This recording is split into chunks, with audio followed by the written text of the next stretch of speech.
interviews, lawmakers and strategists tried to explain Kamala Harris's defeat, pointing to misinformation, the Gaza war, a toxic Democratic brand, and the party's approach to transgender issues. And Biden's remarks in the Rose Garden today welcomed Trump and implicitly, but not subtly, criticized the man who is his predecessor and successor. Biden went out of his way to express confidence in Tuesday's election results that so damaged his party. Excuse me. Contrast from Trump's actions 4 years ago when he inspired an insurrectionist mob after he lost. We accept the choice the country made, Biden said.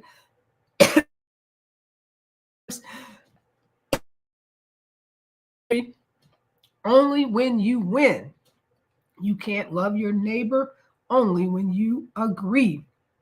Now, with Donald Trump less than 3 months away from retaking the White House, an office he won in part by pointing to his record as a businessman, thousands of federal workers in the D.C. region and across the country this week once again adjusted to a new status as his future employees. And Trump has signaled many of them could soon be on the chopping block. Trump and his formal campaign platform called to redistribute workers out of Washington and implement large-scale cuts to the federal government, which he has long derided as harboring members of the deep state. And President-elect Donald Trump today announced Susan Wiles, who was his co-manager of his 2024 presidential campaign. She will become his White House chief of staff. He called her tough, smart, innovative, and is universally admired and respected, noting that she will become the first female White House chief of staff when his term begins on January 20th. And Republicans are still favored to win the House of Representatives, but many votes have yet to be counted, and it could take weeks thanks to crucial races in states such as California, where the ballot counting process is glacially slow. Right now, Republicans have won 205 seats, while Democrats have only won 191 seats, with 39 races still undecided. A party needs 218 seats to win a majority, so Republicans need to win only about a third of those 39 undecided races, while Democrats need to win 2/3 or 26 of the 39 undecided in order to have a majority. And President-elect Donald Trump told NBC today that one of his first priorities upon taking office would be to make the border strong and powerful. When questioned about his campaign promise of mass deportations, Trump said his administration would have no choice but to carry them out. Trump said he considers his sweeping victory over Vice President Harris a mandate to bring what he calls common sense to the country. Well, if there's any silver lining in Tuesday's election or any ray of hope for Democrats, it is that the national shift in the electorate can still be measured as a handful of percentage points. Now, this wasn't Ronald Reagan taking everything but Minnesota and the District of Columbia like he did in 1984. No, Trump won, and it was a decisive win. But Democrats still have time to assess how our party can become more responsive to public sentiment as the Democrats look forward to the 2026 midterms and the 2028 presidential election. And there are lots of folks already lining up for both of those pivotal elections. Well, Trump did pick up a larger portion of voters under the age of 30 than any other Republican presidential candidate since 2008. Now, new exit polls show that Trump improved with both young men and young women. In 2020, Joe Biden beat Trump by 11 percentage points among young men. This year, Trump beat Kamala Harris by 2 points with that same demographic. And just so the record is straight about Black men, VP Harris showed minimal losses among Black men. But analysts say she should have won more.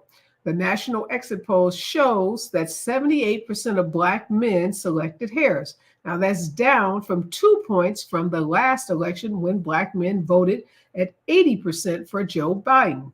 Well, some Black men say while the campaign made efforts and should be acknowledged for doing so, there remain areas where deeper, more targeted engagement could have made a stronger impact on Black men's concerns.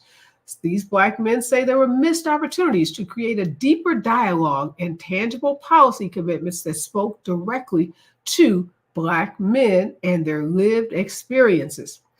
Well, President-elect Donald Trump's dramatic victory has scrambled next week's three-way contest to replace Senate Republican leader Mitch McConnell, the chamber's longest-serving leader who is stepping down at the end of the year. Two of McConnell's trusted lieutenants, Senate Minority Whip John Thune of South Dakota, the number 2 Republican leader, and Senator John Cornyn of Texas, who previously held the role as Senate Majority Leader, as well as Senator Rick Scott, a conservative bomb thrower from Trump's home state of Florida, all running to be Senate leader after Republicans recaptured the majority in Tuesday's election. This is the news of the day, and this is Areva Martin in real time, and I'm your host, Areva Martin. This is your one-stop destination for today's trending news, expert analysis, and my unfiltered opinions. I'm finally back in Los Angeles. I feel like I've been all over the world in less than 80 days, broadcasting live yesterday from Palm Springs, California. But today I'm back in LA, and I'm going to be joined in this hour by Isaac Wilson. He is a Democratic strategist and chair of the Democratic Party. Happy that Isaac is here today because the Democrats have a lot of work to do, and it's party chairs like him who are going to be leading the charge of remaking the Dem Party to get it ready for 2026 and 2028. Also, Rashad Frazier Gaines is here. He's the founder of Black Progressives. Also, glad he's here because one of the most high-profile progressives, Bernie Sanders, has a lot of choice words for the Democrats and how they ran not just this campaign, but what they've been doing for the last several decades. So Rashad and Isaac are going to help me continue our post-election, our post-election analysis. We are looking at all of the angles. Who voted for Trump? Who voted for Harris? Why did they do so? What is going on with the Democratic Party? 15 million votes down this election. Yes, that's number so big, it's hard to even believe it. But I keep checking, and all of the reports say that Joe Biden had 81 million votes in 2020. Kamala Harris is clocking in at about 67 million votes in 2024. So a whole lot of Democrats sat this election out. There's a lot of finger pointing happening right now. Folks are blaming everyone from Joe Biden to Kamala Harris. They're blaming the Democratic Party. They're blaming Jamie Harrison, the head of the DNC. They're blaming the donors, the big money donors who contribute to Democratic campaigns. They're blaming the highly paid strategists who are also very much a part of Democratic as well as Republican politics.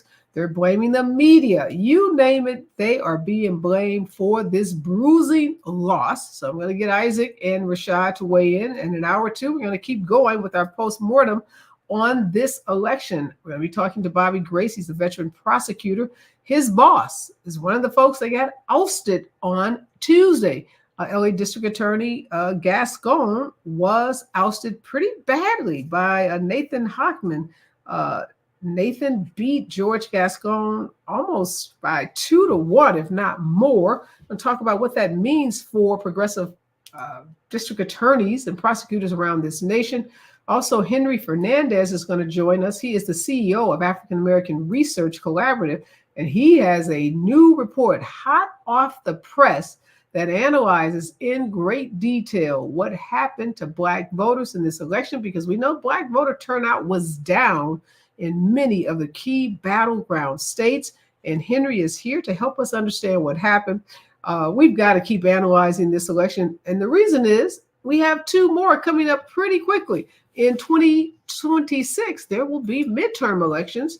And if we lose the House, which is kind of looks like we will, We've got to make a play to try to regain it in 2 years. And in 2028, we're going to have another presidential election. Donald Trump, this is going to be his second and last and only term. That's according to the Constitution. You get to be president 2 times in this country. So Donald Trump will go in. He's got a lot of stuff he's planning to do. But essentially, by the 16th to 18th month of his presidency, we're going to start to see a lot of folks, including Republicans and Democrats, show up because Trump won't be running again. He won't be the incumbent Republican presidential candidate that will be running in 2028. So we're going to see a crowded field, I'm sure, of Republicans show up to start running. And we already have seen Democrats who are chomping at the bit to start running for 2028. That's how politics work. It is a brutal contact sport. And as many folks are mourning the loss of Kamala Harris, or the loss that she suffered on Tuesday, there are a lot of folks in the Democratic Party who are rejoicing and who are plotting and planning. So let's not be naive about that. And you can tell those folks who are already out there positioning themselves to run because they are the ones who are attacking, in some ways, Kamala Harris. Their teams are out with hit pieces talking about how horrible she was, what a horrible candidate she was. And they're blaming Joe Biden and her because essentially they want to dead her. They want to silence her. They want to quash her. They want to make sure that she doesn't run again. They want to get her out the way. The name of the game in politics is to clear the field of anybody, particularly somebody like Kamala Harris that can raise $1 billion in 3 months. You surely don't want her back in the race. So you're going to see all of these hit pieces. We're going to talk about that, what it means, and what you can learn from these articles that are some of them quite difficult to read, very, very difficult to read. But before I bring on my guest, I just want to share with you a meme, a post on social media that I found so telling about this election. It has a picture of the Statue of Liberty, and she's holding her head in her hand, like exasperated, like we see often on social media. And this post goes, "Seniors voted to gut Social Security. Men voted for their wives and daughters to die from miscarriages. Immigrants voted for deportation raids. Poor people voted for tax cuts for billionaires. Women voted to have fewer rights than men. And police, finally, voted for a convicted felon." Just let that sink in. One of the best posts I've seen, a post-election kind of giving all of us a summation of who voted and what was at stake for those voters. And given how much was at stake, folks still voted in ways that some would say was against their own interest, against the interests of their family members, and against the interests of their entire communities. When we come forward, more of today's breaking and trending news and more of our post-mortem on the 2024 election with our contributors and experts. Stay with us, KBLA Talk 1580, when we come forward. You're listening to Areva Martin in real time on KBLA Talk 1580.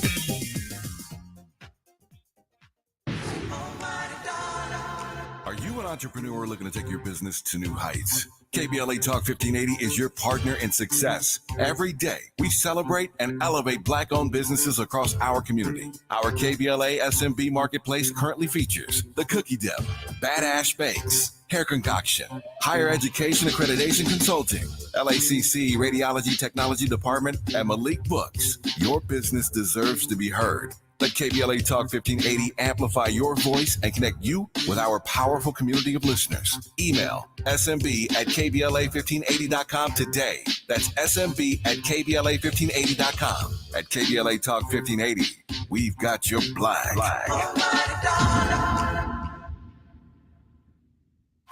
Environmental justice is racial justice. Environmental justice is social justice. This is KBLA Talk 1580. You can do it all by yourself, baby girl. What's your name? Let me talk to you. Let me buy you a drink. Spilled your drink? Quick, the quicker picker-upper. Bounty picks up spills quicker. And each sheet is 2 times more absorbent, so you can use less than the leading ordinary brand. So you can get back to your night. I'ma buy you a drink. Bounty, the quicker picker-upper. Our daughter Jessie loves playing detective. A clue. But since we discovered she has sensitive skin, we've been playing detective too. We thought the problem was our puppy. But it was actually our old detergent. Aha. So we switched to Tide Free and Gentle. Tide cleans better than the leading competitive free detergent, and it doesn't leave behind irritating residues. Plus, Tide Free and Gentle has no dyes or perfumes, so it's gentle on her skin.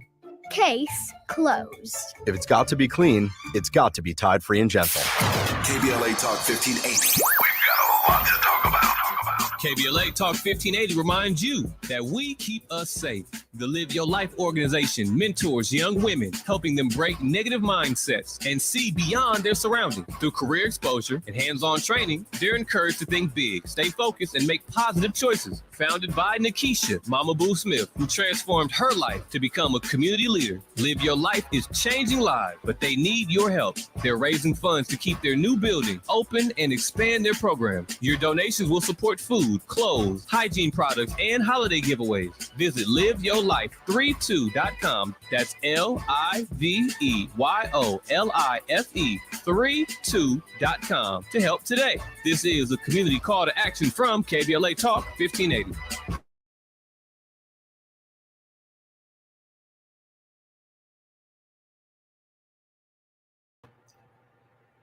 We are back, and Isaac Wilson and Rashad Frazier Gaines are joining me in this hour. And in hour two, Bobby Grace and Henry Fernandez will be here. This is our election post-mortem, second day. Obviously, so much to talk about. The knives are out, Isaac. The blame game has began, and it is brutal. Everything from Kamala Harris never had a message that resonated to she surrounded herself with too many celebrities. She wasn't good with talking to voters in the Midwest, to Joe Biden shouldn't have picked her in the first place to be the vice president back in 2020. And the one that really gets me is that the Democratic Party has a toxic brand. Isaac, haven't talked with you since we got the results on Tuesday. Tell me what you're thinking, and what do you think about some of this critique that's out there? The critiques are going to come. Everybody has their opinion about what is or what isn't. If she would have won, we'd have thought that she was the greatest candidate ever. So just because we lost, they didn't get their idea across. Nobody probably listened to them. So everybody's going to have their thing. She was able to raise over $1 billion in 3 months. She did have these celebrities come out for her because they knew where the country was going and did not want to go there. So they can say whatever they want to say. The bottom line is they didn't have a messaging problem. They didn't have a problem getting out the voters. They had a problem with a black woman running to be president of the United States. That's what we need to make clear. Nobody wants to talk about that, but that's what the problem was. That was it in 2016 with Hillary, and I think that's the problem now, even more now because she's a black woman, and nobody wants that. And so we need to be honest about that. So I've been saying that to Isaac and Rashad. I had a friend push back on me today and say, Areva, don't just repeat what you're hearing in the echo chamber. You have to be able to be objective and critique the Democratic Party, or else we will find ourselves in the same situation in 26 and 28. So I told her, I'm open. So let's have that objective conversation. I said, look, I'm no apologist for the Democratic Party. Let's have that conversation. We lost 15 million voters, Rashad. I don't know if we can just say they all had a problem with a black female, because if that were the case, the solution to this will be easy. Don't have a black female run again. But I think the problem is bigger than that. What do you make of this loss of 14 to 15 million voters? So, Reva, in the year that I've been coming on here, hanging out with you and Sharon on Tuesday nights, I've always kind of been this dissonant voice from your other panelists, right? And I've always said, hey, this is the problem with the Big Tent, or this is the beauty of a Big Tent. You have so many different groups who all have needs and wants, who all have priorities. Somebody's going to be upset. We're not going to always get it right. And everybody's always, no, Rashad, blah, blah, blah, blah, blah. They need to get on board. Well, this is what happens when you ignore those voices. Everyone's not going to always get online, right? You have to start talking to people. You have to start communicating effectively to every part of the base. You have to actually you have to put together a platform that doesn't contradict itself. You can't say you're going to do this for Jews, but not do this for Muslim and Arabs. You can't say you're going to do this for immigrants from European nations and from nations that are primarily white, but then have this stance on Mexico and Central America, or for Haiti, right? Because the way Cubans are treated versus the way Haitians are treated, all coming in the southern border of Miami, is very differently, right? Wet foot, dry foot. Those who are familiar with the struggle between Cubans and Haitian immigrants at the water in America, in Miami, it's very different. If you're dark skinned like me and you're Haitian, you're speaking Creole, you're sent back, whether you made it onto the land or not. If you make it onto the land and you're fair skinned and Cuban, they let you right on in, right? So we know that America as a whole has a lot of inconsistencies. Why would the Democratic Party not have inconsistencies? This is a great opportunity. Hold on a second, Rashad. Those inconsistencies you just talked about, they were clearly evident in the Republican Party as well. Yet 72 million voters, 72 to 74 million Republicans found a way to either ignore those inconsistencies or reconcile them in some way that allowed them to vote for Donald Trump. So one thing that the Democrats don't have that the Republicans do is Republicans seem to have this assumed, right? Because it's not always true, but it seems like they seem to have this assumed monopoly on wealth, right? And one thing I can tell you about poor people and people who will compromise their morals, they will always shoot for access, power, and capital for themselves over what's best for the entire group. And that comes in all genders, that comes in all identities, and that comes in all races, ethnicities, and creeds. In America, people are selfish, and they will choose what is best for them before they choose what is best for the whole. And that is why we have terms like sellouts. But right? I would say to your point, Isaac, do you agree with that? I would say to your point, though, where you said that we have a big tent and we got these different things and we got to speak to these different people. Julie Roginski made a great point on CNN. She said we got to stop talking to people like that. We got to start saying, hey, we got to talk to these people this way and talk to these people that. Republicans had one message, and it resonated with everybody. So stop with we got to talk to these people this way. We got to talk to these people this way. Have one clear message that resonates with Isaac, everybody. Let me say this. Let me make sure I'm being clear, because that's not what I said. What I said is we need to talk to people, period. That's what the Democrats don't do. The Democrats want to tell you how you're supposed to feel. People said, I'm not cool with the way y'all are handling Gaza. Y'all ignored them. Okay? So that's when they voted. I can't even remember what the coalition was called in Michigan, but it reverberated across the country. People started casting like no contest votes. Like they were gonna vote because they want to participate in the civic process. They want to do their civic duty. They just didn't want to vote for the candidate, right? So yes, I'm not saying talk to people differently. That's the problem. That's what we're doing. We need to start talking to people, period. We need to start listening to people, period.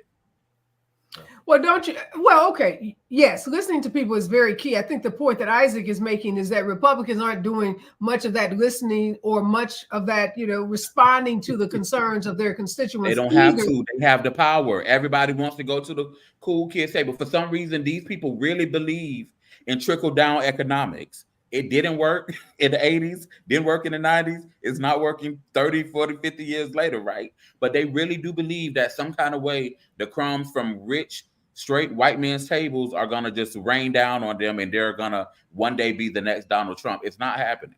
Well, okay, but I still don't think I've gotten the answer to my question. 15 million voters didn't vote at all. So those voters weren't sitting around saying, because they could have voted for Donald Trump too. They could have said, okay, this maybe I'm going to get rich, or, my life will be improved by proximity for voting for him.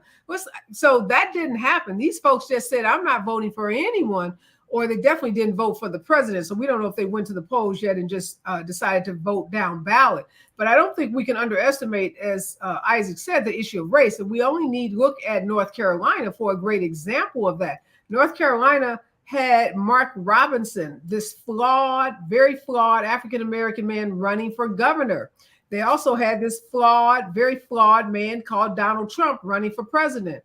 Folks went to the polls in North Carolina and voted for the flawed white candidate, i.e. Donald Trump, and rejected wholesale the flawed black candidate, Mark Robinson. So there were reasons, obviously, and you can't, other than race, you have to conclude that, because both of them, and some would argue Mark wasn't even as flawed as Donald Trump, because he had no convictions. Now, he had a proclivity for porn. He had a proclivity for racist comments. He had a proclivity for, making a fool of himself, the things that Donald Trump has done, minus the convictions. So when you have a split ticket like that, you can't ignore that. That's evidence of something at work, at play by those white voters. And I think I saw a stat that said like 55% of the votes cast were by white voters in this election, and they carried the day for Donald Trump. When we come forward, we're going to continue with this post-mortem on this election. A lot of folks speaking out, including Bernie Sanders, who says the Democratic Party has it all wrong, that they've been ignoring poor people. More when we come back. KBLA Talk 1580. More of Areva Martin in real time when we come forward. I'm Amber Payton with 4 things you should know from BIN News. It's unclear how President-elect Trump's win will affect his New York City hush money case sentencing. Judge Juan Merchant has days to decide if Trump will face consequences for payments to Stormy Daniels. Trump argues presidential immunity should void the verdict since evidence from his time in office was not included. The Federal Reserve is lowering interest rates by 0.25 percentage point. This follows a 50 basis points reduction earlier this fall, the first lowering of rates in 4 years.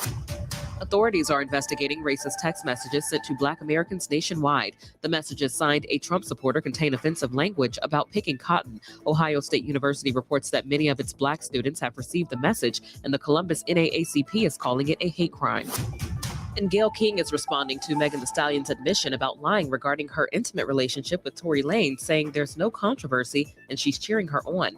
Get BIN News on demand 24/7 at BINnews.com. In West Covina, there's a disabled vehicle in the right lane on the 10 eastbound at Vincent Avenue. In Mid-City, there's a right shoulder crash on the 10 eastbound at National Boulevard, and traffic is stopped from 20th Street. There are 2 cars involved in that. And in South LA, a stalled vehicle in the second lane from the left on the 110 southbound at Vernon Avenue. It's Black Friday build-up at Lowe's. Get up to 50% off select major appliances. Plus, take an additional 10% off when you buy select major appliances. Valid 11/6 through 12/4. Cannot be combined with additional discounts. See Lowe's.com for details while supplies last. This is the KBLA Sports Minute with Ray Richardson. The Dodgers are planning to make Mookie Betts a permanent infielder next season. The 32-year-old Betts split time as shortstop and right field during the 2024 season. Betts, the only African-American player on the Dodgers roster, will likely be moved to second base. The Dodgers have a 3-man rotation at shortstop with Gavin Lux, Tommy Edman, and Miguel Rojas. Doug Williams is being considered for the Pro Football Hall of Fame for the class of 2025. Williams is the first Black quarterback to play in a Super Bowl. He led the Washington Redskins to a 42-10 win over Denver in Super Bowl 22 in San Diego in 1988. Williams is also the first Black quarterback to be selected in the first round of the NFL Draft. Williams was a first-round pick of Tampa Bay in 1979. Magic Johnson's NFL team, the Washington Commanders, are 7-2 for the first time since 1996. No debates, no speculation, just the info you need. That's your KBLA Sports Minute. I'm Ray Richardson on KBLA Talk 1580. Yeah, y'all, come on. At KBLA Talk 1580, we fight the power every day. Yeah, Gotta give us what we want. Gotta give us what we need. Hey. I listen to KBLA and I love the commercials. I know what the commercials mean. I also, if I'm looking and trying to figure something out, I need something to talk to me that might hit me. And it happens on TV because, you know, every time they show a sporting event, they got the pharmaceutical companies back to back telling people how to fix the sickness on the same stuff that they sell them. So we get it. Yep, we get it too, Chuck D. And that's why at KBLA Talk 1580, we don't black down. Drop it. Our freedom of speech is freedom of death. We got to fight the powers that be. Fight the power. Fight the power.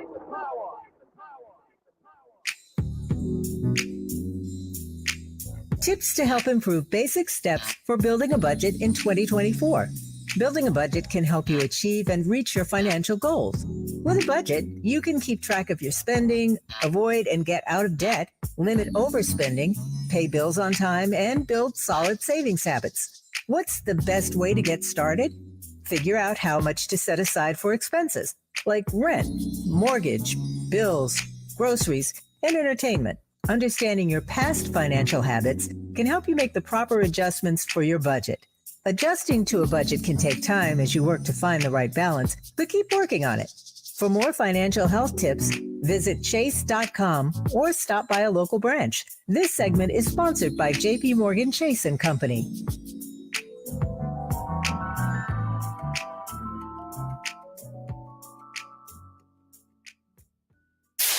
KBLA Talk 1580. We've got a lot to talk about. KBLA Talk 1580, connecting you with services and solutions. The Autopsy Initiative provides a second autopsy free of charge for victims' families who have lost their loved ones due to a police-related death. The services offered through the initiative include the completion of a second autopsy, disclosure of preliminary findings, and a final autopsy report. A police-related death is when an individual is harmed by police officers using deadly force, which results in an individual's death. Police-related death includes in-custody deaths, including those that arise during contact with law enforcement officers during arrest, pursuit, booking, transport, or incarceration. The Autopsy Initiative has a team of board-certified pathologists on call. An autopsy request may be completed by anyone with a close relationship with the victim, which may include the victim's spouse, partner, relative, close friend, or lawyer. To request a free second autopsy for a victim of police violence, please visit knowyourrightscamp.com. That's knowyourrightscamp.com. Then click on Autopsy, then click on Request. At KBLA, we believe in justice for victims of police violence. We say their names, and we don't black down. This is a community call to action from KBLA Talk 1580.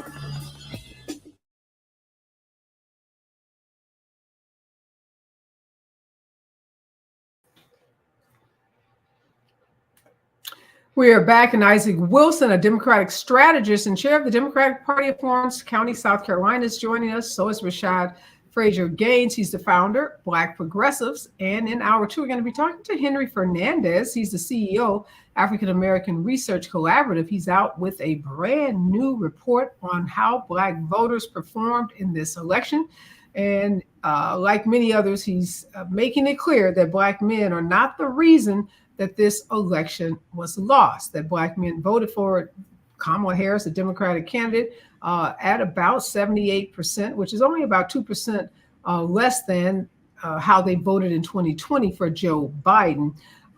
Okay, Isaac, a lot of critique, a lot of finger pointing. We talked about that earlier, but I do want to talk about moving forward, because it looks like we're going to lose the House of Representatives, which means that the Republicans would have all the marbles. They'd have the House, the Senate, the presidency, and pretty much the Supreme Court. It's going to be tough going for Dems for a minute, but we'll have another opportunity in 2026 to flip the House again. And obviously we'll have another time to, make sure the presidency goes back to a Democrat. But a lot of work has to be done. And I'm assuming a lot of that work will be done at the Democratic Party level, like in Florence County, where you are the party chair. Tell us, what are some of the conversations that are happening right now at the top of the Democratic Party and at the chair level where you are? Well, we just had our meeting tonight at 5 for party chairs from all 46 counties here in South Carolina, and I assume that other states are doing the same.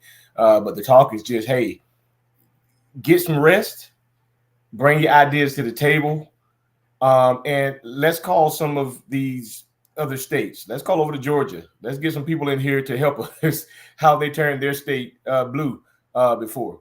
So it's just trying to get different things done to bring out more people and to get people to see why this thing is important. And I think one of the things that we missed that we talked about on the call tonight is that you got Clarence Thomas and the other guy, the other old guy up there.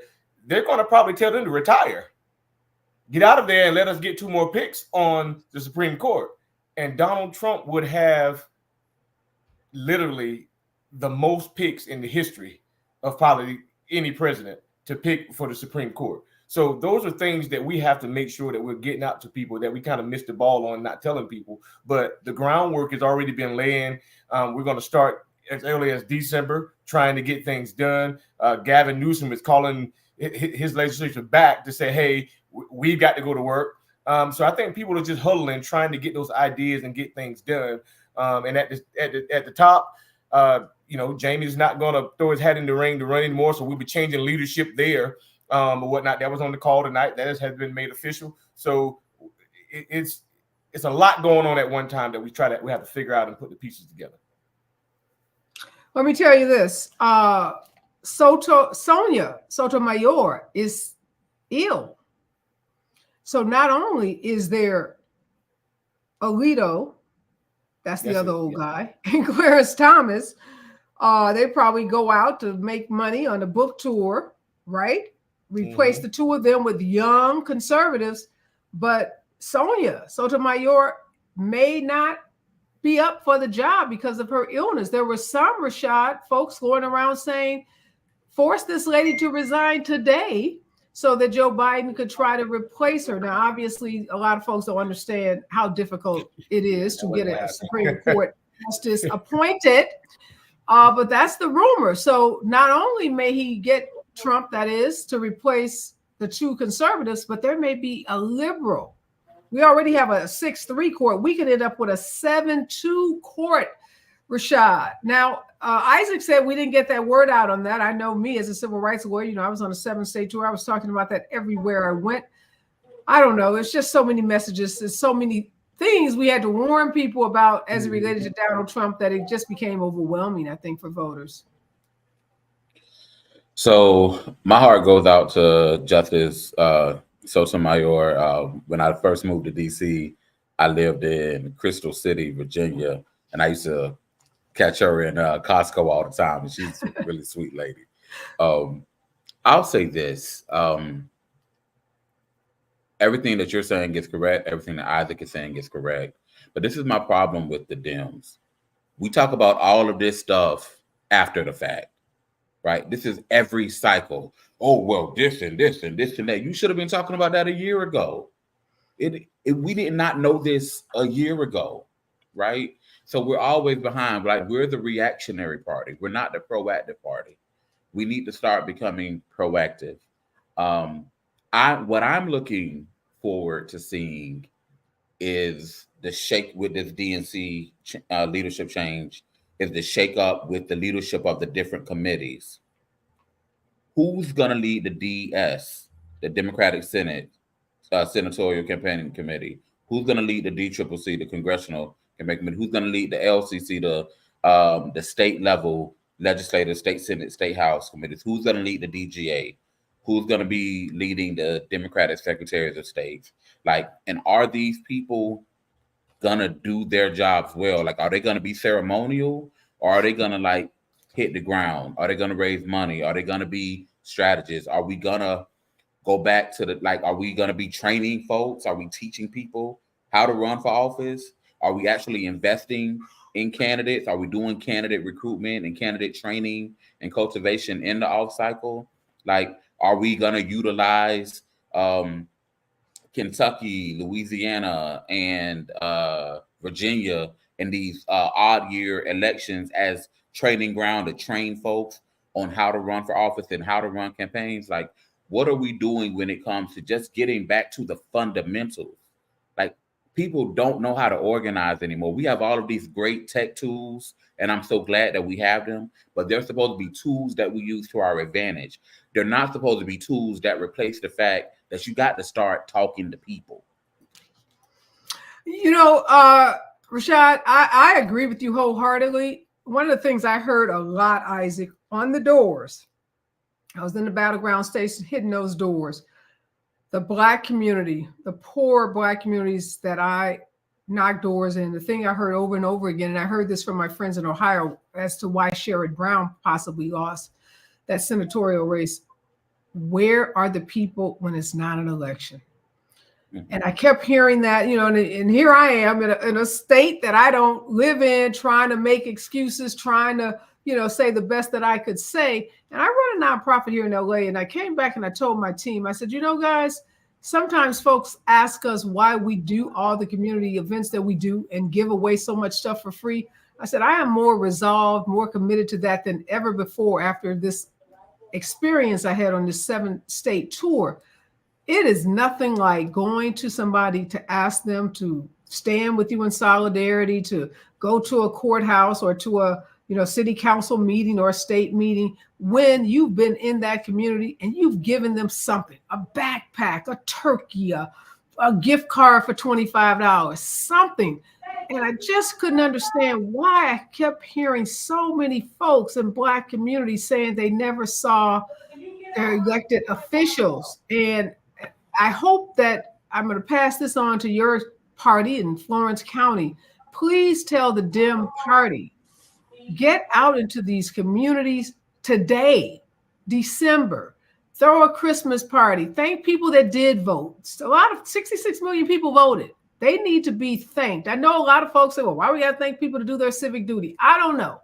But I can tell you, as somebody that runs a very successful nonprofit that gives away a lot of stuff and gets a ton of stuff back as a result of that, I was disheartened to hear how many people say they never saw folks. My friend in Ohio said Black folks were in the barbershop. Sherrod Brown was down the street. They were like, I don't mess with him because he don't mess with us until it's voting time. So I know senators have a lot to do, but they have district directors. And they have access to capital and resources. They have funders. Just go in the community and just, you know, put it on the calendar. Show up once a year, twice a year. I don't know. That was a pet peeve of mine. I was not happy with hearing that over and over and over again. And we have a chance now. We starting from ground zero. We got a chance to go and get all of this right again. When we come forward, we'll talk about this leadership void because Isaac, Jamie isn't running. And we don't have a president in the White House. So we need a super, super strong DNC chair, and we need strong party leadership to get us out of this mess. Who might that be? Stay with Stacey Abrams. Who might that be? Hold that response, Rashad, when we come forward. More of this post-mortem on this election and the future of the Democratic Party right here on KBLA Talk 1580. You're listening to Areva Martin in real time on KBLA Talk 1580. Hey, LA, it's time to step up and be a climate change hero. Go Metro and help us shape a better future for all Angelinos. From enhancing our diverse communities to preserving our planet, Metro is dedicated to making a positive impact with every ride. Start your journey at metro.net. Are you ready to level up your education? Free and easy access to the internet and Wi-Fi gives you the tools you need to excel in your studies. Stay connected with teachers, collaborate on group projects, and access valuable online resources to graduate with confidence.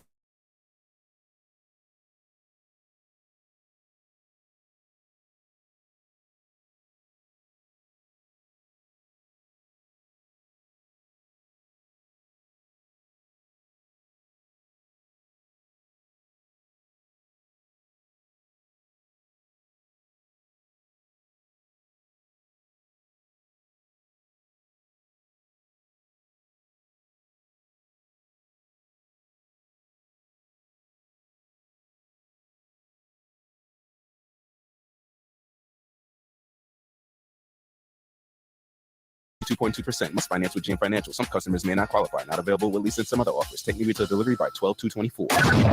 This is KBLA Talk 1580, home of the 2024 Climate Justice Campaign. KBLA Talk 1580. We've got a lot to talk about. KBLA Talk 1580 is committed to self-care and community well-being. Walk Good LA was formed in June 2020, inspired by the Black Lives Matter movement and the beginning stages of the COVID-19 pandemic. What began as a few minutes of breath work and yoga meditation before protests against police brutality turned into a safe space for the community to heal in hard times. The immensely positive response from the community transformed the momentum into a movement. Today, Walk Good LA is a Black and Brown-led community wellness organization based in Los Angeles. They provide spaces for healing through community yoga classes, guided meditations, hikes, run clubs, and other activations throughout Los Angeles that attract hundreds of members weekly. With the help of Propel and Michael B. Jordan, they now have a yoga and wellness studio in Los Angeles called the Walk Good Yard. To join their mailing list and connect with healing spaces, please visit walkgoodla.org. That's walkgoodla.org. Or find them on Instagram at walkgoodla. This is a community call to action, a community call to healing from KBLA Talk 1580.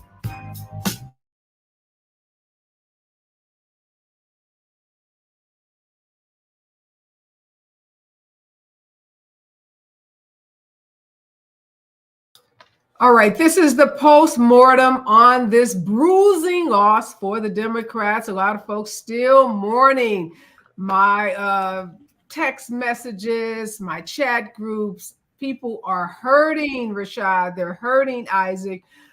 Everybody's telling Black women to rest. There are some of the funniest videos you ever wanted to see where folks are like, look, don't call Black women. We are off officially. We ain't marching for you. We ain't rallying with you. We ain't doing nothing because Black women are saying we did our part. But obviously, you know, all that we did wasn't enough to cross us or to help us cross the finish line. So we've got to look towards the future. We got to put our big girl pants on, our big boy pants on, and start thinking about how we protect the liberties that we do have, and how do we fight against what we know is going to be an onslaught against our liberties from the Trump administration. And then there's 26 and 28. Okay, Rashad, you said we need strong leadership. Isaac, we know Jamie Harrison isn't the guy. Who is even being talked about as a potential head? Start with the DNC, because that's where a lot of this is going to start. There's no other conversation that needs to be had. The only person that's going to get this done is Stacey Abrams. But if Stacey doesn't want it, because Stacey is living her best life, Stacey look good, that skin clear, hair popping. Stacey is tired of y'all. She's living her best life. But if she doesn't want it, I say call in Big Gretch, because Big Gretch been holding it down in Michigan. I think she can. She's a white lady that folks can get behind. She's realistic. She knows how to talk to people. And some kind of way, she's holding it together, you know, and surviving assassination attempts and holding it together. So, in my opinion, there's only two people. Number one, Stacey Abrams. Number two, Big Gretch.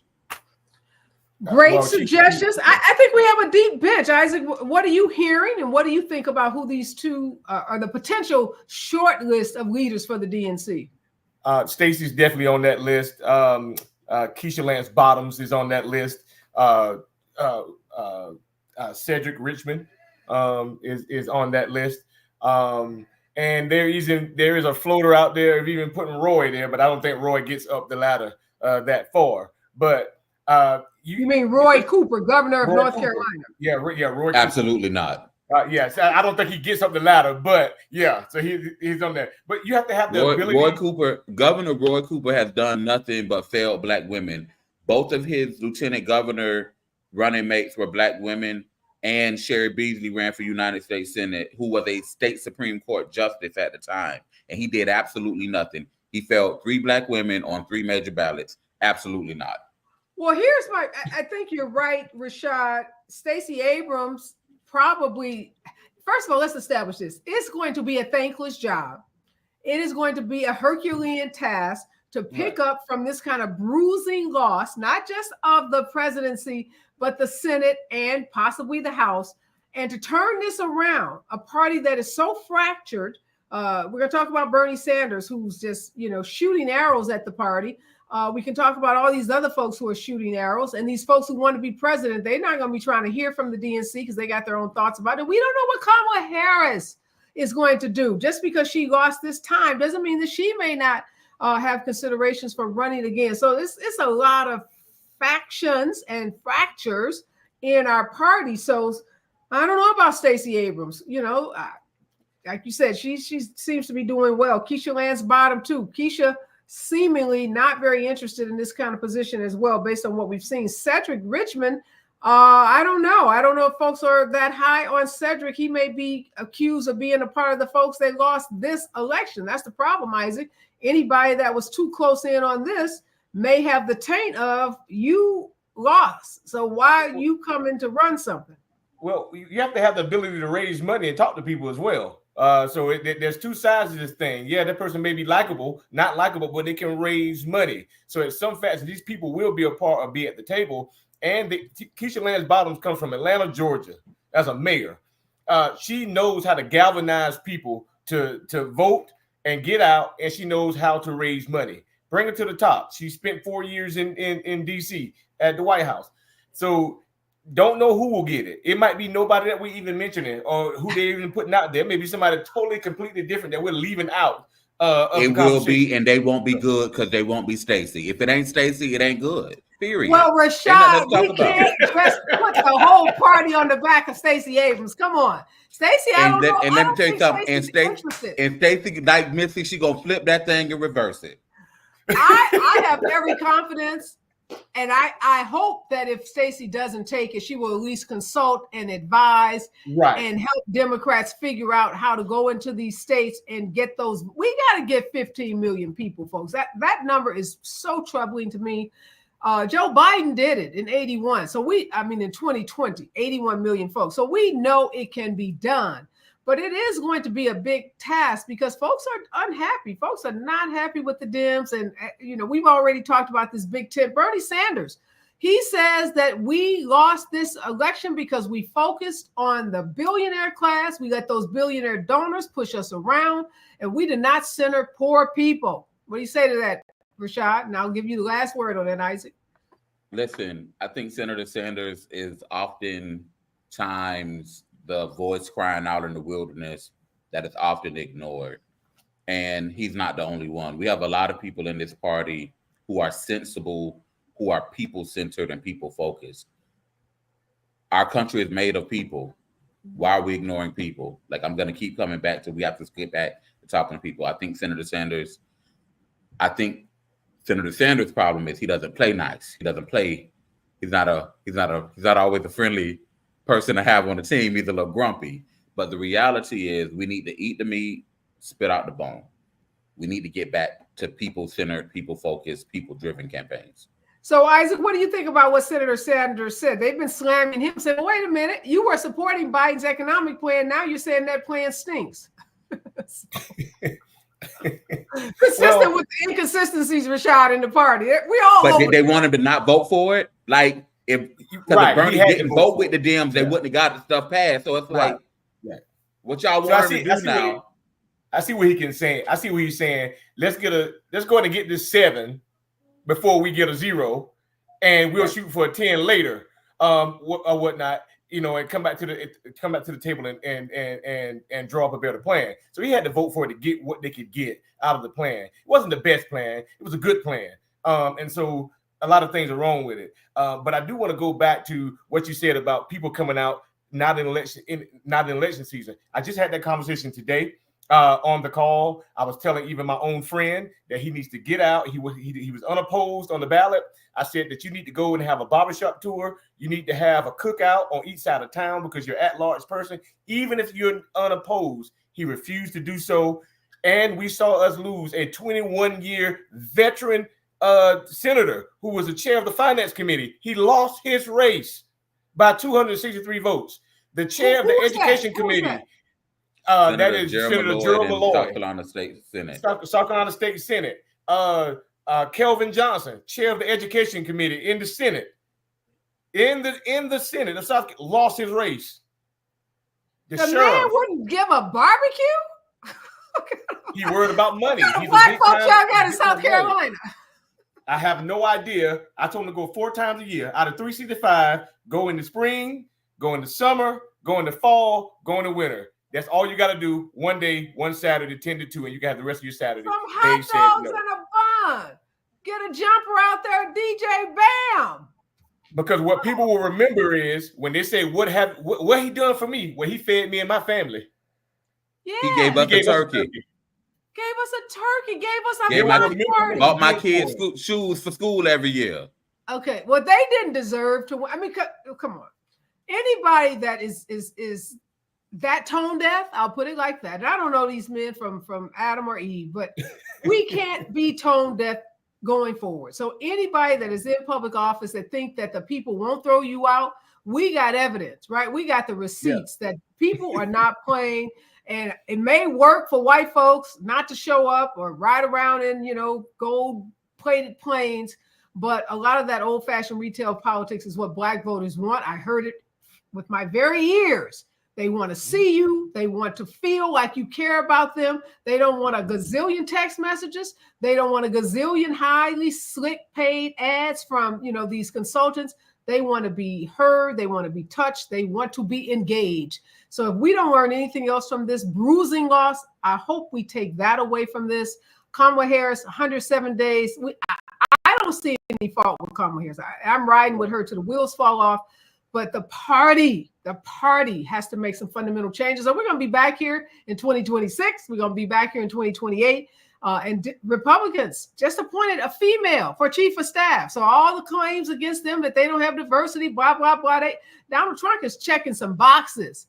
So we better wake up and pay attention because we could lose so many rights that we fought so hard for very, very quickly. Yeah. Thank you, Rashad. Thank you, Isaac. We are out of time. We're going to keep with this postmortem. Hopefully we're going to find those leaders. Y'all go and call Stacey and call Keisha and have them take those jobs so we can find those 15 million voters. All right. When we come forward, more with what happened in this election and how we keep moving this country forward. Stay with us. KBLA Talk 1580.